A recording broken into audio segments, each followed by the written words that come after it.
Don Jorge Marín, muy buenos días y de verdad muchísimas gracias por esta comunicación. Un abrazo a la distancia. Oscar, muy buenos días. Gracias por la invitación. La elección del nuevo gabinete está generando preocupaciones, incertidumbres y quien más lo siente es la economía. ¿Qué es lo que está pasando, don Jorge? Mira, Oscar, en el plano académico, siempre nosotros que vemos un poco el tema de proyectos de inversión y de ayuda a la inversión privada, nos hemos dado cuenta que uno de los problemas graves en este momento es la inestabilidad política. ¿Cómo medimos nosotros, si ya medir el riesgo sistemático, el riesgo país era complicado, ahora el riesgo político es aún mayor? Entonces, nosotros, digo nosotros, pues somos un equipo de profesionales con los que siempre conversamos, vemos que la inestabilidad política es uno de los eh, factores más complicados que está viviendo el país.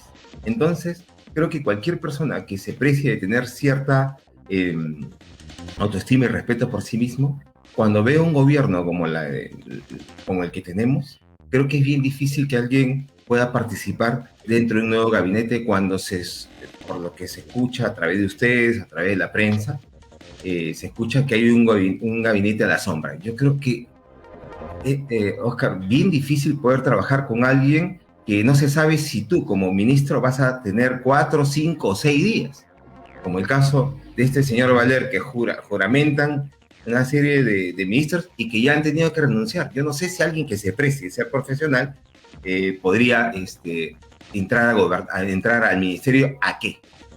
Que nosotros somos personas serias.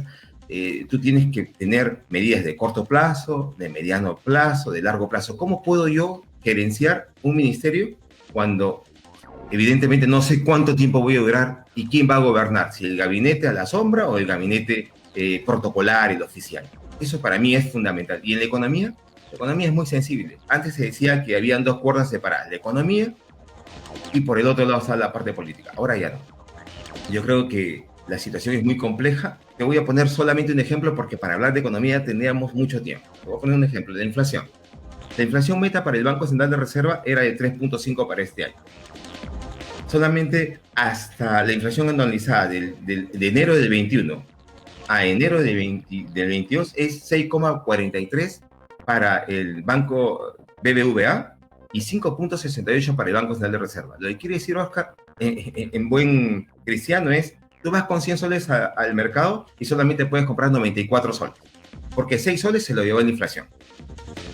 Entonces, vemos por otro lado que la canasta familiar es un conjunto de bienes y servicios donde está alimentos, vestimenta, transporte, combustible, educación, recreación. Hemos pasado de 764 a 806 soles de gasto de esa canasta familiar, de esa canasta básica, siendo el sueldo mínimo 9.30. Se dice que educación está rezagada. La asociación de colegios privados va a subir el 20% sus pensiones. Y como tú hablabas de los ricos y de la gente de abajo, la gente de abajo también va a ser golpeada porque de alguna u otra manera ese pico con el que vamos a entrar en abril, aparentemente de 7.64% de inflación, va a jalar a los que menos tienen, al ciudadano a pie. Entonces, y todo esto por un desorden y un clamoroso ruido político que evidentemente termina perjudicando a los que menos tienen. Ahora, estaba conversando con un grupo profesional y me decía, Jorge, pero la inflación de Perú con respecto a Latinoamérica es la menor. Claro, si nos comparamos con Venezuela, con Argentina, están en inflaciones muy altas. El Perú todavía aparentemente va a terminar con un 6%, 7%, y vamos recién en el 2023, si es que sigue el presidente del Banco Central de Reserva, sigue otras personas que, la verdad, Oscar, yo he estado googleando algunas personas y todos hablan de una tremenda incertidumbre. Ya no una incertidumbre leve, moderada, no, ya hablan de una incertidumbre grave. Y si esto sigue así, yo creo, Oscar, que el Perú está destinado a fracasar. Tú hablabas de los programas sociales, estaba revisando los programas sociales Punamás, Caliwarma. La verdad, sus presupuestos, sus ejecuciones son muy ínfimas para la necesidad que hay. Y se han puesto a regalar bonos, se han puesto yo creo que por ahí no pasaba el tema. Pedro Francle, bueno, tiene una visión. Yo nunca he gerenciado pues un ministerio como él lo ha tenido, pero la verdad que deja mucho que desear. Y nos damos cuenta ahora, quizás sea, Oscar, el tema de ese gabinete de la sombra, ¿no? Ahora, don Jorge, dígame. El tema Sí. de lo que estoy escuchando a usted con mucho detenimiento, la inflación es el principal enemigo de la sociedad, porque la inflación se lleva nuestro dinero. Usted ha hecho un claro ejemplo. Yo voy al mercado con Así 100 es. soles y ya 7, 8 soles se lo ha llevado la inflación. Es decir, y esto en estos días, Así pero es, conforme se vaya agudizando la crisis política, o que resuelvan la crisis política, el tema va a quedar en la economía. ¿Cómo hacemos para generar puestos de trabajo? Así ¿Cómo es. hacemos para que el ciudadano vulnerable tenga acceso? Yo recuerdo mucho los programas temporales que permitía trabajo a la gente, pero se construía. Hoy día no es eso, es asistencialismo duro y puro. O sea, te doy la plata, aliméntate, pero eso no es así. El dinero tiene que ir acompañado de obras sociales imperativas, como son canalizaciones, construcción de muros de contención, pistas veredas, y los núcleos ejecutores que sean las propias organizaciones sociales. Entonces va a empezar a mover la economía, pero esto pareciera que no lo ve. Y el gobierno, en estos primeros 6, 7 meses de gobierno de Pedro Castillo, de verdad que se ha apostado por un asistencialismo duro, sin generación de empleos temporales. Quizás por ahí rescatamos el programa Trabaja Perú, pero ese programa Trabaja Perú, por ejemplo, debería impulsarse porque le da a la gente empleo temporal. Y eso es lo que se quiere, pues, empleo temporal para que se oxigene un poco la economía, se mueva la cosa y la gente se sienta útil. Pero no podemos estar dándole dinero a la gente, y todo se le va en el consumo. Oscar, las variables macroeconómicas que tiene que las personas, para que nos entiendan, un lenguaje sencillo, ¿no? Tu ingreso puede ser parte para el consumo y parte para el ahorro. Veamos cómo va el ahorro. Nadie está ahorrando porque lo poco que tú tienes se va en las compras diarias. Entonces, yo pienso que el tema, como tú bien sostienes, habría que generar trabajo. Pero ¿qué trabajo se va a generar si es que la inversión para este año es cero? ¿Qué trabajo se va a generar si es que el gobierno no tiene el expertise para generar certidumbre para que alguien pueda invertir? El presidente suele decir que está aprendiendo. Yo siempre les digo a los alumnos, si tú tienes una empresa privada y contratas a alguien y ese alguien no termina de aprender, toda la semana lo tienes que sacar. Pero para ver el tema netamente social, tiene que haber más que temas técnicos, tiene que haber sensibilidad. Tienes que poner la economía con un rostro social. Tienes que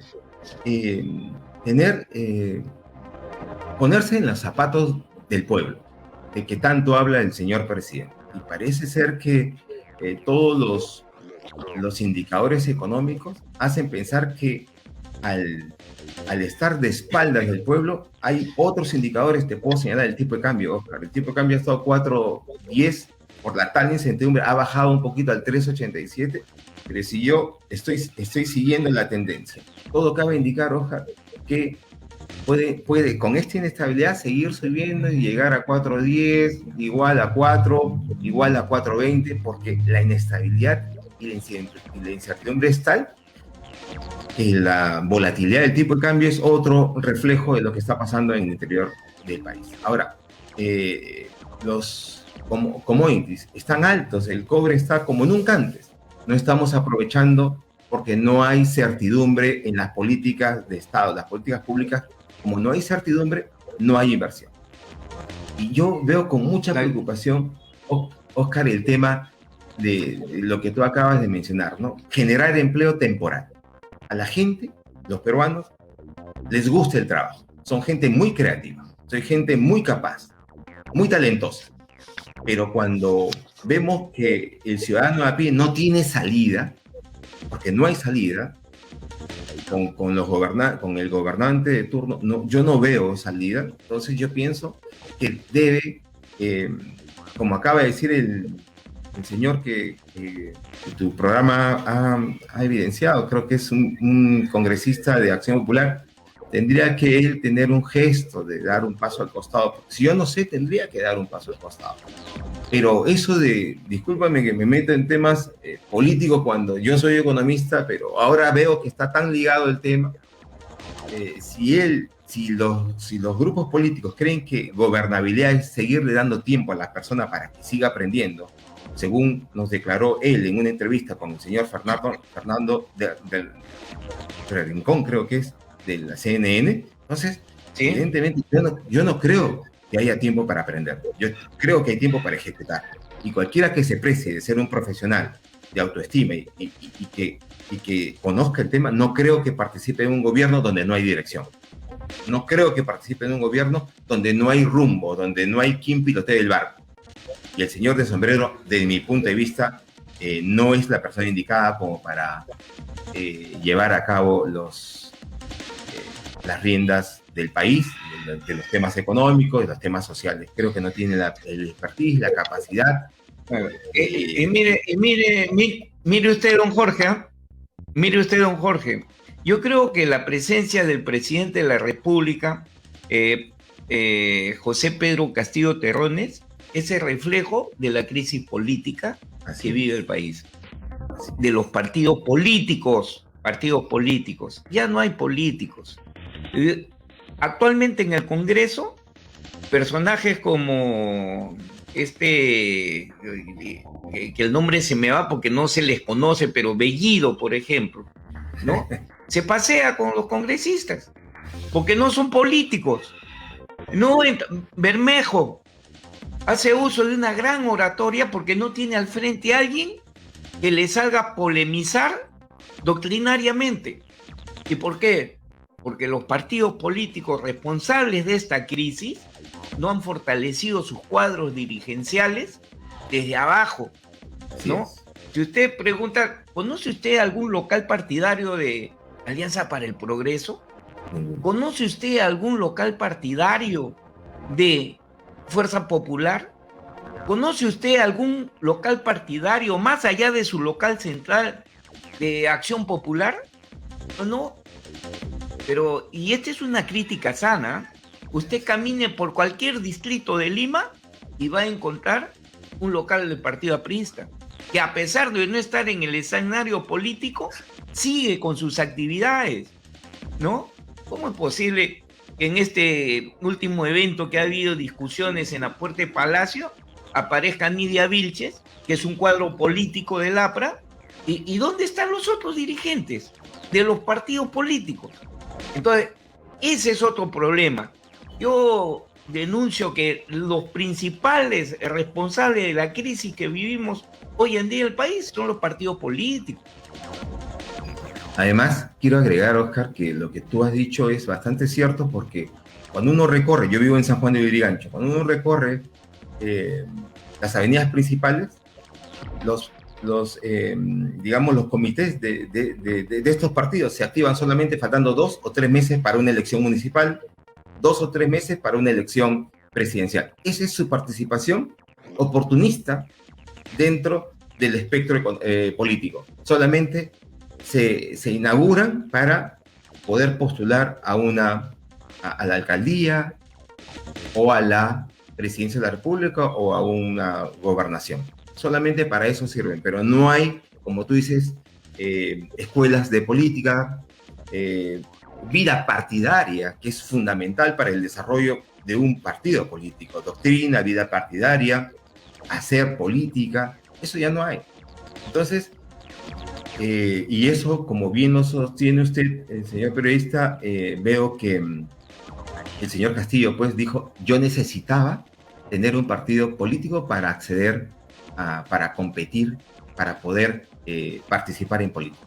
Como ya utilizó un partido, ahora no tiene esa formación doctrinal que le podría permitir a él poder conjugar la política con la gobernabilidad, que es la que no tiene, que es la que le falta, porque no tiene cuadros políticos, porque en el Congreso ahora tienen ellos un partido que como decía el semanario del señor César Hildebrand, parece una gavilla de personas inescrupulosas, ¿no? Por decirlo menos, pero de partido político tienen muy poco.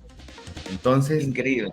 Oscar, la increíble. verdad, sí, te escucho. Increíble la situación que vive nuestro país, pero que valga la oportunidad para permitir a profesionales jóvenes como usted, que conoce la economía, usted es un economista de profesión, y se puedan conversar estas cosas. Estas cosas no se conversan en los grandes medios de comunicación, lamentablemente, porque en los grandes medios de comunicación deberían, por ejemplo, empezar a pedirle cuenta a los partidos políticos. Oiga, las naciones más poderosas descansan el éxito del desarrollo país en sus organizaciones políticas. Estados Unidos tiene 2 organizaciones políticas, en el Perú tenemos 30 y no nos ponemos de acuerdo. Es increíble esta situación. Don Jorge Marín, de verdad yo quiero agradecer su participación. El tiempo ingrato me está obligando a terminar, pero quiero comprometerlo para más adelante seguir conversando sobre estos temas que tienen que ver con la economía, desarrollo país y la política. Uno solamente están ligados a otros. Sigan nomás. Terminar. Ahora estoy en el tema, ahora estoy trabajando en una empresa que se llama Sencal, que ve todo el tema del rubro gastronómico. Convócame para conversar cómo van los restaurantes, cómo van las personas que expenden alimentos. Allí el tema es desastroso. El tema gastronómico en el país está de menos a más. No se sabe, algunas veces te ponen toque de queda a las 11 de la noche, otras veces ahora ya no hay toque de queda. La gente invierte, no invierte. Es terrible lo que está pasando en el sector gastronómico. Oiga, don Jorge, me da pie para decirle que una de las fortalezas económicas del país ha sido casualmente la gastronomía. Así es. La gastronomía peruana ha dado la vuelta al mundo. Y, oiga, y lo que pasa actualmente es para ayudar, como por la falta de visión política de nuestros gobernantes de turno han dejado escapar o están dejando escapar esto, que es una parte vital para la reactivación económica. Gastronomía, turismo, debería aprovechar, y el Perú tiene para aprovechar estas fortalezas. Don Jorge Marín, un abrazo a la distancia y reiterado mi agradecimiento. Muy amable, gracias Oscar, estamos para tu servicio en otra oportunidad. Muy bien, hemos estado con el economista Jorge Marín, y de verdad lo que nos ha dicho es tremendo, ¿eh? La inestabilidad política, la inflación que se lleva nuestro dinero de los más pobres y no la vemos. Marzo vamos a tener una inflación de espanto, pero estas cosas no las van a escuchar ustedes en los grandes medios políticos. Aquí de verdad tenemos que apostar por darle la oportunidad a quienes en materia económica la conocen y la conocen muy bien. Ahí está don Jorge Marín, de verdad que sí.